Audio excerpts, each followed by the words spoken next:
నేను online బెట్టింగ్స్కి online గేమ్స్కి addict అయ్యాను. వాటిలో నుంచి నేను ఎలా బయటకు రావాలి అనేది ప్రశ్న. ఎడిక్షన్స్ ఏమన్నా కూడా చాలా మంది ఏమనుకుంటారంటే, నేను తాగుడికి బానిస, మానేసి ప్రభు దగ్గర రావాలి. నేను సిగరెట్కి బానిస, మానేసి ప్రభు దగ్గర రావాలి. ఆన్లైన్ బెట్టింగ్ బానిస, మానేసి ప్రభు దగ్గర రావాలి అనేది ఎలా ఉంటుందంటే, ఇప్పుడు మన పరిమళక్క ఉంది కదా, పరిమళక్క ఏ డాక్టర్? Call doctor. పరిమళక్క నాకు తలనొప్పిగా ఉంది అని అన్న రోడ్డు మీద కలిస్తే, విలియమ్స్ ఇంటికి రా, ఇంటి దగ్గర నేను టెస్ట్ చేసి ఏమన్నా కళ్ళద్దాలు పడతాయేమో చూస్తాను అని అన్నది అనుకుందాం. ఒకవేళ ఆవిడ అలా అంటే, వద్దులేక తగ్గిన తర్వాత కలుస్తానులే అంటే ఎలా ఉంటుంది? నీ మీద నమ్మకం లేదు, నువ్వు వేస్ట్ దానివి, నా అంతా నేను తగ్గించుకుంటానులే, తగ్గిన తర్వాత కలుస్తానులే అన్నట్లుగా. ఇప్పుడు పరిమళక్క ప్లేస్ లో దేవుని పెట్టండి, మీ తలకాయ నొప్పి ప్లేస్ లో మీకున్నటువంటి అడిక్షన్ పెట్టండి.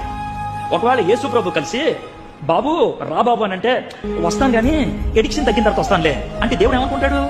దేవుడి దగ్గరికి వెళ్ళాలంటే క్లీన్ గా వెళ్ళాలని. డాక్టర్ దగ్గరికి ఎవడో క్లీన్ గా వెళ్ళడం, దేవుడి దగ్గర కూడా ఎవడో క్లీన్ గా వెళ్ళడం.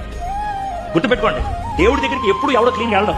ఒకవేళ నేను మురిగొంట్లో పడిపోయాను, మురిగొంట్లో వాళ్ళకి దెబ్బలు తగిలిని, ఎవడైనా సరే హాస్పిటల్ తీసుకెళ్తాడా, బాత్రూమ్ తీసుకెళ్ళి స్నానం చేపిస్తాడా? హాస్పిటల్కి మురికి బట్టలతో ఒక అబ్బాయిని తీసుకెళ్ళగలిగితే, మురికి హృదయంతో ఏసీ దగ్గరికి వెళ్తానికి ప్రాబ్లం ఏంటి?